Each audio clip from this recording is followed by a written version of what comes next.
Coach Wills took a moment to approach and return my data pad to me. His hand came out. He held the device between two pudgy fingers that must have once been monstrously strong, now waxing and waning between whether they would thin to bone or go to fat as time took its toll in his slowly declining years. He spat into the grass when he held it out to me. I extended my hand to accept it, but he didn't let go. I wasn't quite sure what to do. I looked down at the device he wouldn't let go of and then up at him. "Don't matter where you from, alien. Don't care what nobody said. Don't care what nobody believes. You helped out where you were needed. Far as I'm concerned, you got a place on my planet. Do what you gotta do, and see if you can convince the rest of them. Good luck." He grunted and released his hold on the device, then walked away from me without another word. I couldn't hear what he was saying to his daughter on the sidelines, but it didn't matter. He had a point. I've got work to do. I told myself and began identifying everybody I could. The football players I did by number, but that was when I noticed something. Everybody wasn't on the field. Various pairs of Dlamacin fortune seekers and security officers were paired off with different groups of humans. The same was true of human security forces and football players, each one interspersed into opposite numbers so that they alternated from one to the next. "This is different." The whistle blew, and the humans selected different types of throwables. The football players chose footballs, but the security forces seemed to choose a greater variety of objects. The whistle blew again, and the Dlamacons took a sprinting position down on all fours, tails stiff, bodies low to the ground. Then the whistle blew again, and I darted my eyes to where Captain Bonnie was. She was a waif of a thing next to the others, a little tall for a female of my species, but slender compared to the hulking brutes. How can she think she has a chance? The various balls flung from human hands, the football players in long, steady arcs over distance, while the security team members had a far wider array of results. My people are fast, and strong, and I admit I was proud. Watching them race over the ground with speed few humans could even hope to match on their best days. Charging forward, eyes low, predatory instincts high, it took everything inside me not to run with them. I could see now why there were others on the side. Human hands held the shoulders of the Dlamacins waiting for their turn. I ignored the cameras and watched the way the humans positioned themselves, waiting for the return. At once it was obvious that the coach had modified my rules a little, offering a few yards distance for interception rather than right at the line. The first Dlamacin soldier caught his football in his mouth. Unsurprisingly, chomping down hard, he immediately began his return. His muscles were rippling beneath ink-dark fur, and he ate up ground like floodwaters overran the land. Until the impact. Two opposing humans charged forward, their hulking frames smashing into his, arms grappling. They picked him up and charged him back several paces before slamming him to the ground, one stealing his ball away before the other could take it and flinging it into his own point basket. I looked toward Mavis. She had on a pair of augmented reality glasses, and it didn't take a genius to see how she was keeping scores even beyond what her eye could track. But none of that shocked me like the noise. Cheering and oohs. I yanked my head left and right and saw that seats were starting to fill with visitors. My spine tingled as I began frantically dashing down notes and sought out the wily captain. She had her ball before I knew she had it, but carried it in her hand. She had abandoned the faster gait of being on all fours and ran like a human sprinter, even though it slowed her down. "Row!" She howled out and drew eyeballs toward her. A Dlamacin security officer banked toward her, attempting to knock her off her feet the way I'd been bowled over in the past. If she could smile like a human, she would have. She jumped, landed on his back, and hopped off. "Row!" Her wild howl carried through the air as she hopped on the backs of runners as she sprinted toward her goal. The human thrower she worked with clearly had more of an eye for teamwork than the last one, as he stuck out his foot and tripped the human on the left, then ran across the front of the hopping mad ship captain and slammed bodily into both an oncoming Dlamacin crew member and a human attempting to interfere in Bonnie's return. "Row!" She held up her hands in triumph as she scored the first point and took position again. Out on the field, it became a melee of strength against strength, speed against speed, as my people vied to get closer to the goal and into the reach of their respective human throwers. The crowd was larger, and in a moment of inspiration, I flicked on my datapad and scrolled to the nearest local media outlet. In an impromptu exhibition we're told was jointly planned by the alien exchange students and the University of Louisville's football team, along with a handful of other advisors from local security teams for our joint embassies, a new sport is being introduced on Earth.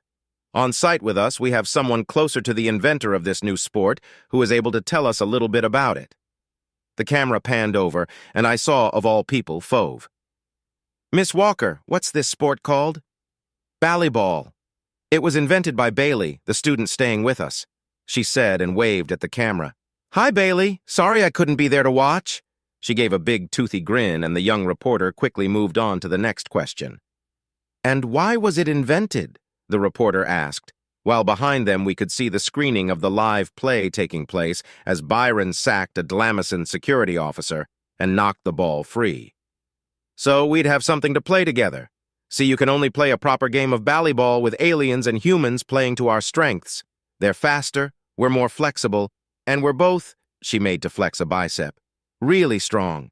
So he wanted a game we could all play together, because people who play games together can't bring themselves to hurt each other afterward. Even if those games get a little rough, that's just part of the fun," Fove said as if she were quoting me. My jaw dropped, and I turned half my ears to listening to that, moving the video aside on the screen to go back to taking notes as I watched strategies begin to evolve among teammates and rivals. The pirates weren't as big as the security officers, but they were hardy folk, and they evolved impromptu short-term alliances, tossing balls back and forth to one another to avoid giving up a point. I looked down at the video monitor. Bonnie Red was getting a lot of screen time with her shocking degree of acrobatics, often jumping off of her counterparts to return the ball back to its destination and score another point. Again and again, throwers positioned themselves and runners took position, breathing hard. It was the purest form of athleticism I'd ever seen, muscles rising and falling, my air sacs seized up just watching the sport evolve. 8 times the captain of the Red Spark scored without being touched, until an adroit human jumped up himself, wrapped his arms around her waist, and brought her crashing to the ground. The crowd gasped. I flipped to the video feed while darting my eyes up. The stadium had more and more people streaming in and filling seats. It wasn't hard to figure out from there. "Teresa is behind this." I knew it. It was a most un-Dlamison-like leap of intuition, the logic obvious only in hindsight. Off to my right, the cheerleaders were doing their all to get the crowd into the game, their own acrobatics sometimes mimicking Bonnie Red. For a moment, though, when she went down, hard from 8 feet in the air, the whole game ground to a halt. The one to tackle her got up, and for impossibly long seconds, the giant monitor flicked on to life. I don't know which camera caught it, but I could hear the murmuring of the crowd as their sudden favorite lay wounded in the grass. Then, on the monitor, the zoom-in caught the one to take her down. Leaning over her, she was breathing hard. Her limbs spasmed for a moment. And in a single instant of utter selfishness I could never forgive myself for, I admit. I was afraid for my chances at success. But leaning over her, the human to bring her down extended a hand, and she cocked her head, flopping her ears out, and took his hand in hers to let him help her back up to her feet. "You knocked me wind out of me mainsails there, neighbor. Good hit." She nodded enthusiastically, and another nearby human picked up the ball she'd lost in the strike and tossed it back to her. She reflexively caught it in her mouth, and then the game was on in a flurry of motion, as if it had never paused for a moment. I noted the names and faces as best I could, reminding myself to get number and named shirts for everyone to play in like the football team, and resumed taking notes. As the game went on and players began to swap out, one set of teams began to be supplanted with another, and the crowds continued to roll in. I'm sure that popular human historical fictions that humans love to make, the ones that never let the facts get in the way of the truth, will show that the entire stadium was filled to the brim over hours. But that wasn't the case. I doubt I could have handled it if it had been. There were a few thousand there, but I noticed that the camera that interviewed Fove showed the crowd up close, thus giving the illusion of being vast and centered on particular players, thus creating crowd favorites with particularly good performances. Players that cycled out came in and drank their fill, and I did my best to keep the water flowing while noting the little contributions between teammates and rivals. Whoever worked the camera for the big screen made sure to catch particularly favorable acts of sportsmanship. Watching the acts of competitive retrieval continue to evolve new strategies and ever-shifting alliances formed by glances in a single instant, only to be abandoned and reforged from one throw to the next in both retrieval and interception, the scores began to tighten up. And when the student news arrived to start interviewing players, their cameras out and microphones extended the same way toward merchant sailor or Dlamacin security officer or football player or human security officer, backstories began to emerge. I suppose it was inevitable, though. Bonnie Red, as humans say, stole the show. She struck a pose with a simple water cup and told wild stories, her head tilted up with pride, her chest thrust out as if she were a proud human. The pirate bodice and other dress gave her a dashing romantic air that was both familiar and alien to human and Dlamacin alike. Her silken voice was sweet and smooth like honey, and she played it up for all it was worth. Of course, I wanted to find a safe port of call, but you can't hope to get nothing without risk. Not many neighbors out there, she pointed up toward the endless blue sky. Understand that like me. That's why I like humans. You're a right brave folk, strapping explosives to your behinds to send you rocketing up towards space. Lot of folk out there think you're nuts. But I likes it, I do. If'n you gotta sail the void, you need good mates and good ships and good ports, and I figure humans got all three. I had to wonder if she wasn't laying it on a little thick, but it felt real to me. The way she praised them, it was like she'd finally found people who might understand her. So even if it was a little thick, I think it was sincere. The crowd continued to thicken until the players began to tire. Dlamacins began to weaken. Human tackles and throws lost something of their edge. And the whistle of Coach Wills finally blew. Time for the final scores. All the frisbees and balls had been used up and stored, and thanks to the augmented reality glasses and a little communication with whoever managed to get the scoreboard going, the tallies began to come out. Another thing I neglected. Largely because I never imagined it would actually be this complicated, I could only conclude that Mavis got involved in identifying fixed teams and kept my mistake from ruining the outcome, if not the true purpose of the observational study. In my first edition of this work, I spoke of the winning team. But with the long reflection of years, I came to realize it didn't matter. The truth is, as recording devices showed Dlamacin and human players socializing together and speaking openly with one another as if they'd been friends for a lifetime, a far more important victory had been struck. A victory not won by individuals or even paired-off teams or even me alone. It was us, all of us, human of Earth and Dlamacin of Dlamius. We both won that day, our whole worlds. In yet another undlamacin-like moment of intuition, I felt the winds of inevitable change sweep over my body and give me chills as if my fur were gone and I was as naked as a human. Nothing would ever be the same. Not for any of us. Not after that. And I was right. I wish I could take credit for the close of the first game, how the pairs of players shook hands and traded words of goodwill. But I can't. Mavis and Coach Wills, I came to learn, were taking a few moments during the player cycling to tell each of the newcomers among my people a little more about how humans viewed sportsmanship, and a little more about how to show you wanted to do that again. So the gaggle of players formed two lines and began to file past one another, shaking hands and congratulating each other on their performances. They were sweaty, grimy, and to be kind about it, filthy messes.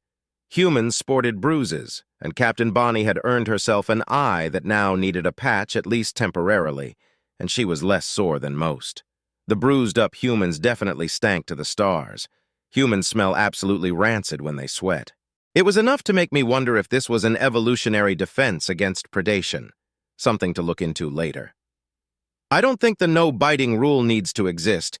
No Dlamisa in their right mind would take a bite out of a sweaty human. I shuddered even to think about it.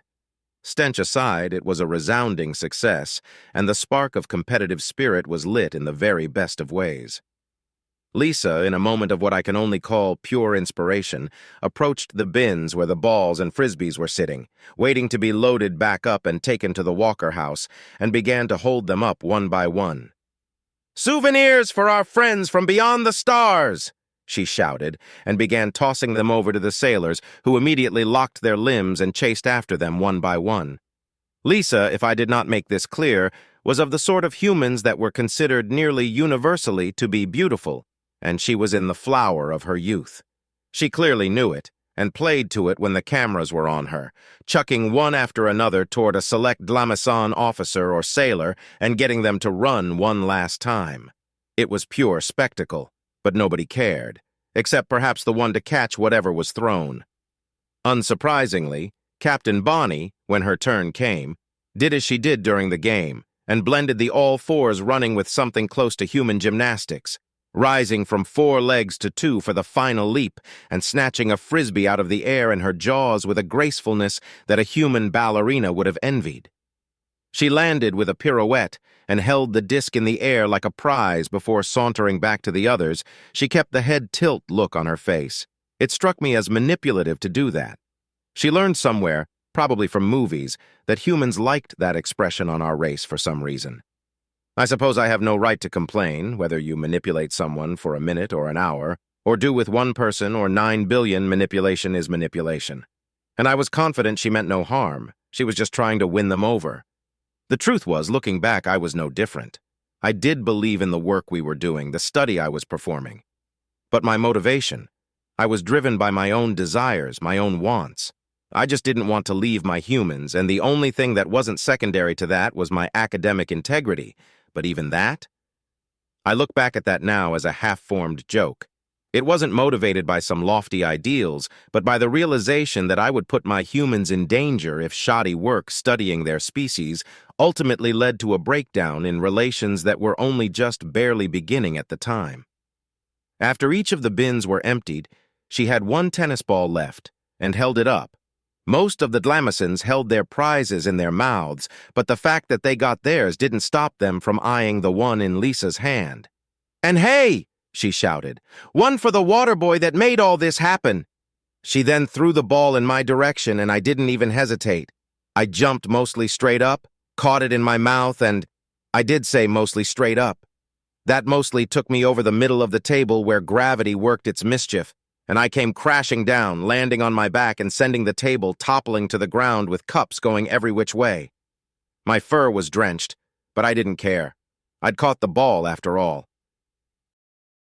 When I got back up and brushed myself off, I found myself face to face with a skinny young man who I can only describe as being in cosplay. I say this because despite the fact that we were living in the modern era, he was dressed as if he were from the humans' mid-20th century, complete with suspenders, a funny hat called a fedora, and pad and pen in his front pocket. I had questions, lots of questions. But he beat me to the punch. "How soon till the volleyball leagues get started? Will you book the stadium for future games or build special ones for different types of team play? How much of a role did football play in coming up with this? Do you have sponsorship yet?" He peppered me with questions in a nasal voice that felt rushed and overeager, and from my point of view, he was standing just a little too close. "What, sponsorship? No, we don't. I mean, the equipment was paid for by the education department of my university." I was flustered, thrown off by the rushing of his questions and from my hard landing, but he seemed not to notice that, and maybe he didn't. Our faces are hard for humans to read. "So, inter-school competition, and you're still available to sponsor. Well, you certainly captured people's imaginations today with this one," he said without pause. But I had to jump in.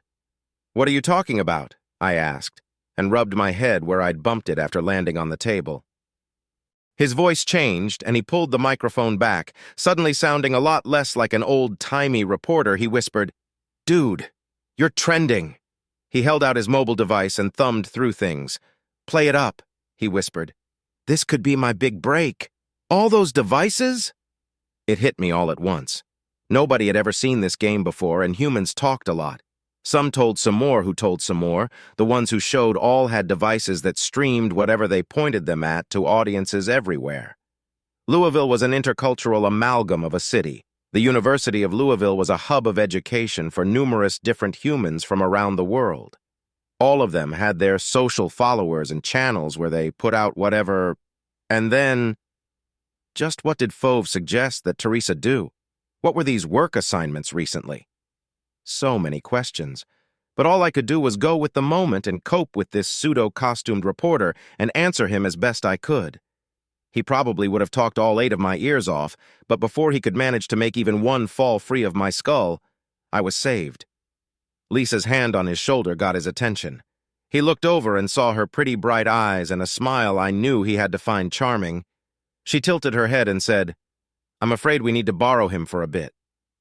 "But," he stammered, and Lisa's slender hand drifted down to his lower back. "Let me just say, he has people who need him at the moment," she added, and with what I can only suppose was a light pressure, got him to move aside to make way for me. I, however, was still somewhat flustered. In the back of my mind, I was mentally tallying the recorded data, occasions of rendered aid, and the rapidity of shifting bonds on the field as pairs gelled together. That was the easy part. But between the shouts and the noise, and the constant hum of drones, the rest was a bit more than I expected. Lisa had not been making things up just to get me some space. She jerked her thumb over her shoulder to where the walkers were standing just inside the tunnel. I'd been so drowned out with the smells and the stench that I somehow missed theirs. Fauve had a grin on her face that no Dlamacin idiom could ever describe. To borrow a human one, she looked like the cat who swallowed the canary, which is to say smug or cocky self-satisfaction. She rushed ahead of her parents, though she did her best not to run, and looking up at me she asked, "So what did you think?" I had to ask, "About what?" She crossed her arms, snorted, and looked away. "Yeah, like all those drones just showed up out of nowhere. I was explaining everything to Teresa and told her what you were doing, what this was supposed to accomplish, and she said—" Fauve did her best to imitate Teresa's imperious and peremptory voice.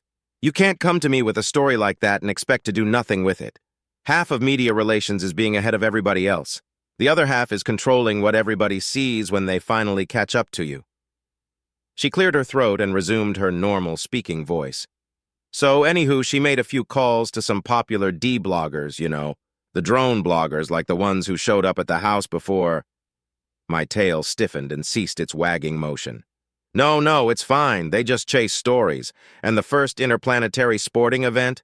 Who wouldn't want to be the first to stream that? It got picked up by local news, and from there it got picked up by more, and—" Fauve uncrossed her arms and pulled her data pad out of her pocket. "Remember what Mr. Barnum said about perception?" "Yes," I said. And while I said it, Fauve was opening up an auto-generated site that included pictures of some of the players along with names and bios. Their photos were mostly captured in motion, and unsurprisingly, Fauve went straight to the captain. Her photo was in mid-leap, pushing off somebody's back with the grace of a gymnast. I glanced at the data. Already there were some other photos and a fan site link, her photo from the landing of her ship, and a short biography gathered from a short few minutes conversation in between her rounds on the field. I read it out loud. Advance Force Recon with 6 confirmed Zenti ships destroyed. Merchant captain with 300 systems visited over a 30-year period. Fauve made her own impressed whistle for me. "So cool!" she practically squealed, balling up her hands at chest height and almost dancing with excitement. I raised my eyes from the datapad and looked at her in lengthy silence. Fauve coughed into her hand and tried very hard to become a professional young lady again, then said, "Anyway, they're being turned into celebrities. A couple of other sports teams showed some interest in crossplay, and Teresa contacted some shoe companies and equipment manufacturers about sponsorship. The new Kyoto Plaza even put the game on the big screen, see?"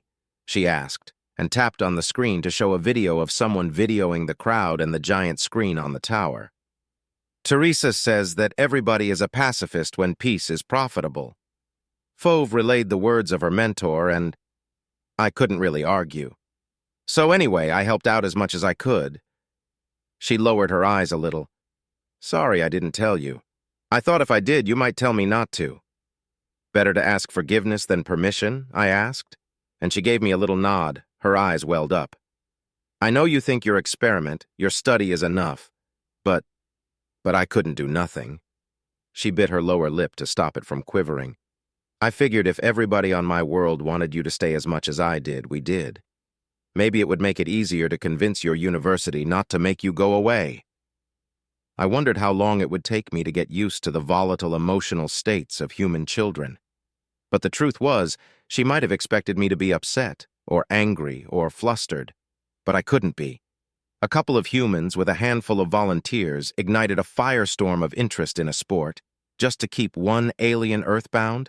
It was unthinkable.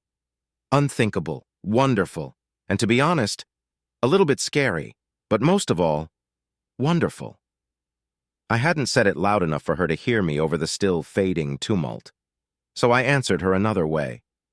It wasn't my first time giving a hug, of course, and doing so was a little clunky for me still, but I did my best. Sometimes, for all my love of writing things down, data, and well-reasoned explanations, even I had to admit, one big hug said more than 10,000 hours of lectures. I had a lot to do still, I knew that. But the day was looking up.